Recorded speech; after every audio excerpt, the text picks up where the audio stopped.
All right. I am so excited for my next conversation. It's been years of my wanting to have my next guest on the show, and we finally got him. The very best Sunday show host working, or even not working.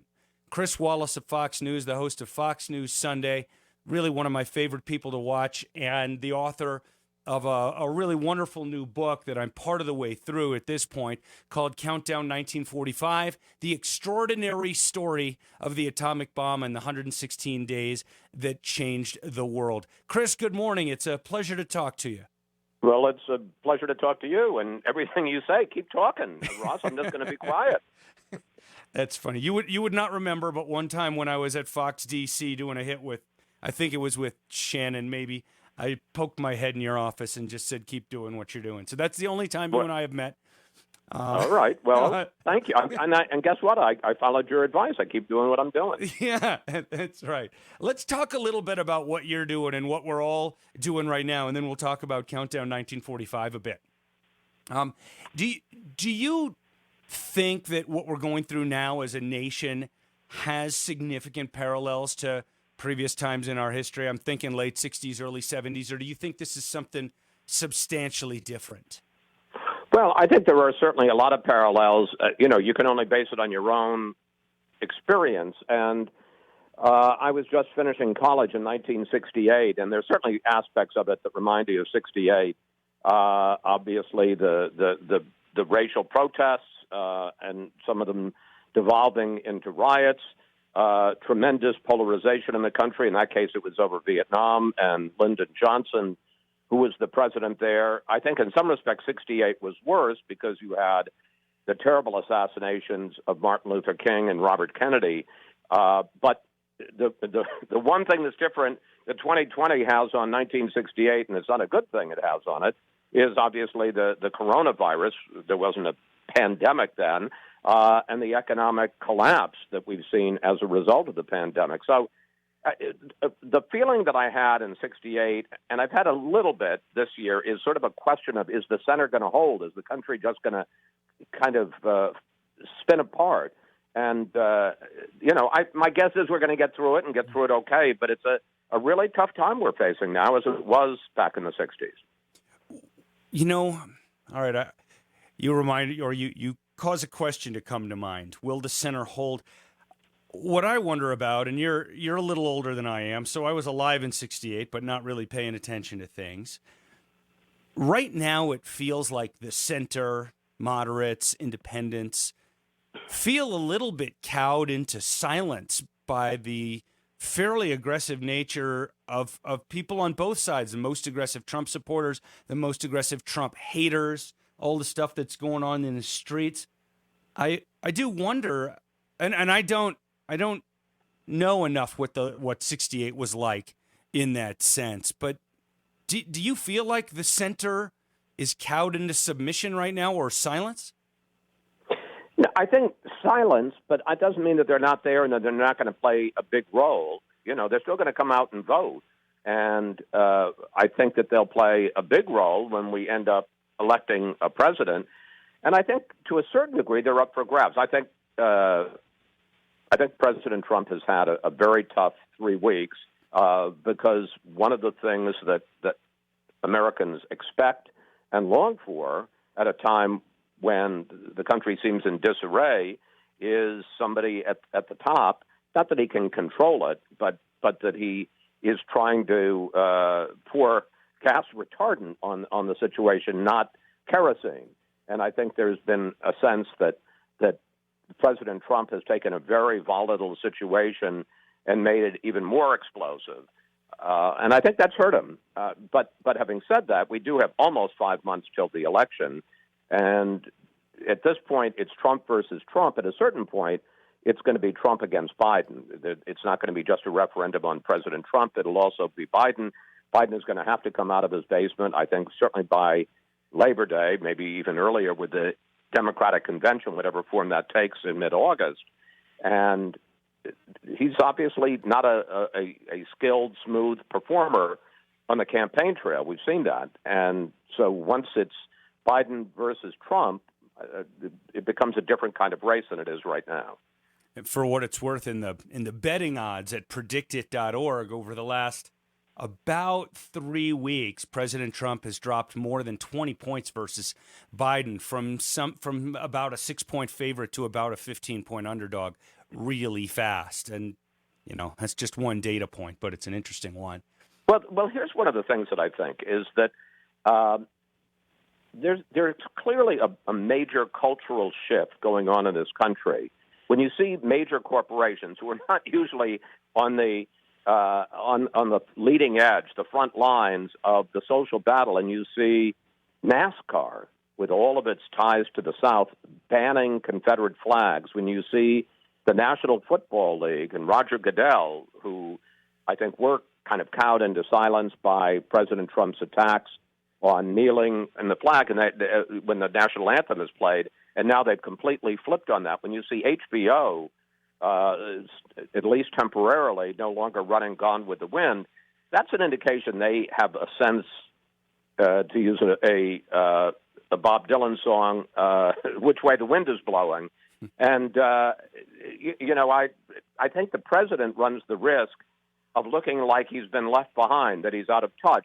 When you see the Republican-led Senate Armed Services Committee saying, we want you to rename, I'm not saying whether it's right or wrong, but they feel enough pressure that we need to rename all of these military bases that were named for Confederate generals within 3 years, and the president says, I'm not even going to consider it.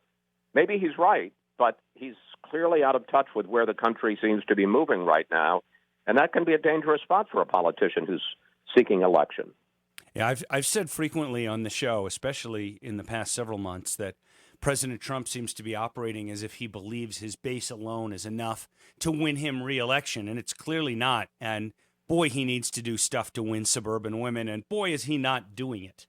So I couldn't agree more. And I kind of learned politics, and it was a pretty good place to learn because they practiced it about as well as anybody, covering the Reagan campaign in 1980 and then 6 years covering the Reagan White House. And one of the things that I saw then, and I've seen in every election since then, is that a politician secures his base, if it's a Republican on the right and a Democrat on the left, and then you move to the center because, again, to use a cliche, politics is about addition, not subtraction. And I keep seeing President Trump re-winning the same voters over and over again, and that isn't the way to get elected. I mean, yes, he's won his base really likes him, his base stands by him, and he keeps playing to his base. And you would think at some point he would try to expand that appeal, and you put your independents, suburbanites, women. There's apparently, it's over 20 points, the biggest gender gap in the history of American polling right now between how women feel about Biden and how they feel about Trump. My special guest, Chris Wallace of Fox News Sunday, just a wonderful show every Sunday morning. Watched it yesterday. His new book is Countdown 1945, The Extraordinary Story of the Atomic Bomb in 116 Days That Changed the World. Chris, I want to ask you a couple just very quick, half personal, half professional questions, and just give me short answers, and then we're going to talk about the book. Do you take pride in liberals thinking that you're a secret conservative and conservatives thinking that you're a secret liberal? Absolutely. I would be prefer that they both think I'm straight shooters, but I kind of think in this polarized world, if you have ticked off both sides, then you're kind of doing your job. Do you ever really, really, really want to give your own opinion on the air? No. I really, really want to do the best analysis, be straight in interviews, be equally tough on both sides. I do have opinions. I do vote. I know some reporters don't, which I think is silly.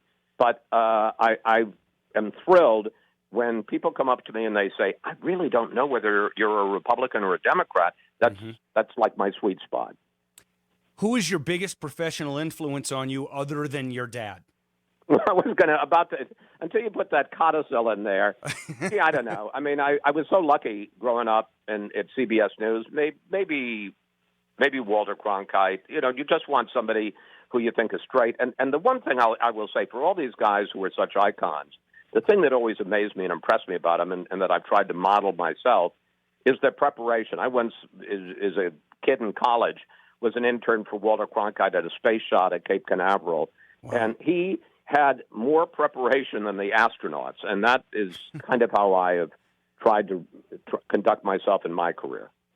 And it comes through. All right, let's talk about your new book, Countdown 1945, The Extraordinary Story of the Atomic Bomb and the 116 Days That Changed the World. I'm curious, since most folks who would have been decision makers in 1945 are no longer with us, who were your most interesting primary sources for this story, for the book? Well, I went to the first thing I did. Well, no, first thing I did is I read the books that had been written, and there's some wonderful books. David McCullough's Pulitzer Prize-winning biography of Truman is just terrific, but it's only about Truman. And one of the things that I wanted to do in this book is tell the story, because it really is a story from a lot of different sides. So I wanted Truman and his decision-making process, the scientists at Los Alamos who are rushing to make sure that the gadget, as they call it, the atom bomb, is going to work, the flight crew of the Enola Gay, who are jockeying all the people in the 509th Composite Group to be on the final mission, a little girl named Hideko Tamura who's on the ground in Hiroshima and ends up surviving the blast. But then I went to the Truman Library, and I wonder in today's world whether it's going to exist anymore.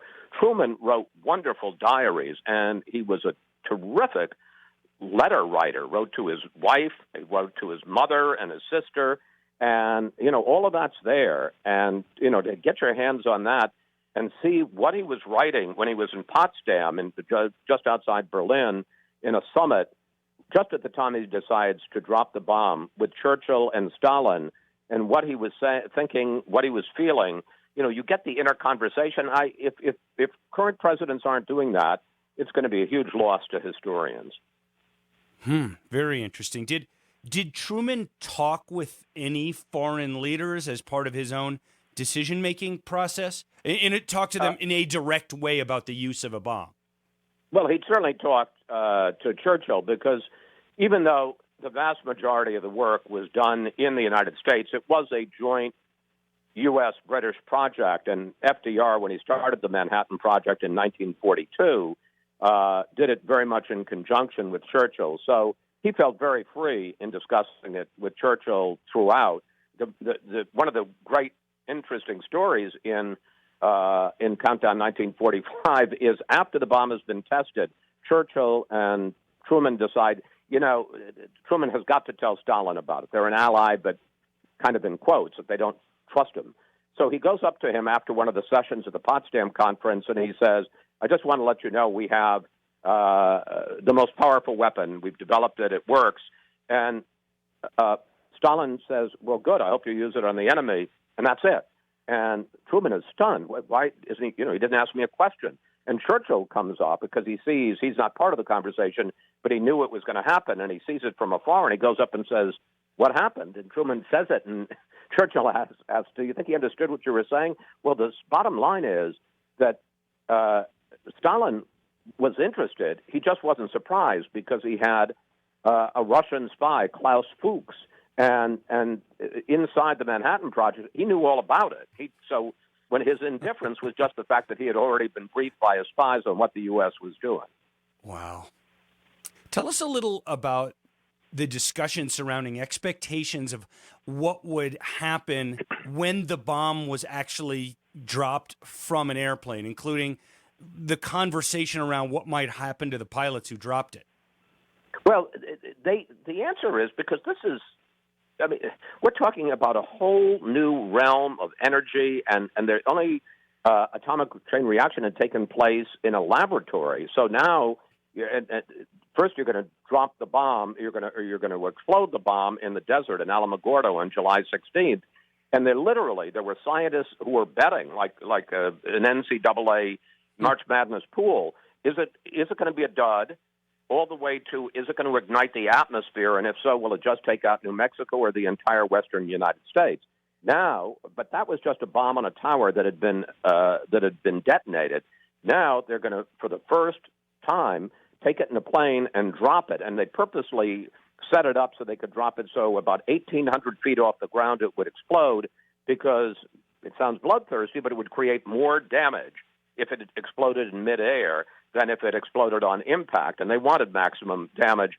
And because this was the first time it happened, they had no idea what the shock waves were going to be like and the impact. And there was a great concern. And the crew had been tested and trained and drilled over and over again. As soon as you drop that bomb, you get out of there as fast as you can. You take a 180-degree turn and you dive as fast as you can. You get away from it as possible. But they still didn't have any idea whether or not the shockwaves could simply blow the Enola Gay right out of the sky. Wow. And folks were still jockeying to be on that plane, even not knowing the answer to that question. Absolutely. Tremendous rivalries because, and that, can I say that the maybe the single biggest lesson or the biggest contrast I took from the book between then and now is everybody was pulling together. Everybody was united in common cause. The Manhattan Project had gone on for 2 years, 125,000 people all across the country working on it, top secret project, and they all kept the secret. Nobody ever leaked anything about it. And, you think it is about today. Obviously, we have different technology. We've got tweets and Facebook and Instagram and all that stuff. But I think it's also a different mindset. If we had a secret project to make apple pie, within day 3, somebody would tweet, "This is outrageous and immoral, and I'm blowing the whistle on it." They just were all pulling together in those days, and it makes you sad that we don't feel that today. My special guest, Chris Wallace, his new book is called Countdown 1945, The Extraordinary Story of the Atomic Bomb in 116 Days That Changed the World.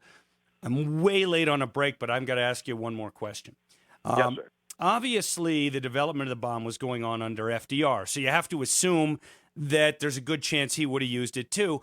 But I'm just going to ask you to speculate here, and maybe you learned some things in your research as well. But do you have any thoughts on what that alternative universe would have looked like? Namely, if we had the bomb, but FDR had lived.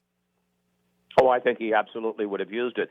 One of the things that I learned in this is it wasn't use the bomb or don't use the bomb. We had to end the war. We had beaten the Germans in May. Now we're into July. And the Japanese are fighting more fiercely than ever. I think it was almost like 50% of all the casualties in the Pacific Theater happened in 1945. The closer we got to Japan, the more fiercely they fought. So if we didn't drop the bomb, we were going to invade Japan. And the best estimate from the top U.S. generals was it would extend the war another year and a half, 1 million Japanese casualties and 500,000 American casualties. And one of the things that Truman knew and was, if I have this bomb that could conceivably end the war now, and I don't use it, this bomb that FDR had worked and spent $2 billion, which was real money in that time, over 2 years to develop, and instead I kill or badly injure 500,000 American troops, the American public will never stand for it. I mean, the thing that struck me is that in the end, I don't think he really had a realistic choice. He had to use the bomb. And I will just say this. He was asked about it over and over and over again until he died. And he said over and over again, I have no second thoughts about it. If I had to do it again, I'd do it again. Wow. And my last question for you, Chris Wallace, and this specifically relates to going into your Sunday show, Fox News Sunday. Sock, shoe, or sock, shoe, shoe? What the hell does that mean? When you're putting your socks and shoes on. Yeah, what? When you put them on, do you put on both socks and then both shoes, or a sock and a shoe and then a sock and a shoe? No, I never thought. I'll give you this, Ross. I've been in the business 50 years. I've asked and been asked every question there is, except for that one. I never have been asked that before. Now I put on both socks, and then I put on my pants, and then I put on both shoes. Excellent. That's a great adaptation. Socks, then pants, then shoes. You're clearly a very efficient guy, which you have to be with all the preparation you need for your occasionally show. I put on my socks and then my shoes, and then I try to put on my pants, and that doesn't work so well. So after a while, I figured that one out. Oh, my gosh. Everybody go get Chris Wallace's new book, Countdown 1945, The Extraordinary Story of the Atomic Bomb and the 116 Days That Changed the World. Chris, it's been an absolute pleasure talking to you this morning. Thanks for making time for us. Me too. Thank you, Ross. We'll be right back. This is Denver's Talk Station with Ross Kaminsky now. Tom Martino at 10, 630 KHOW, Denver.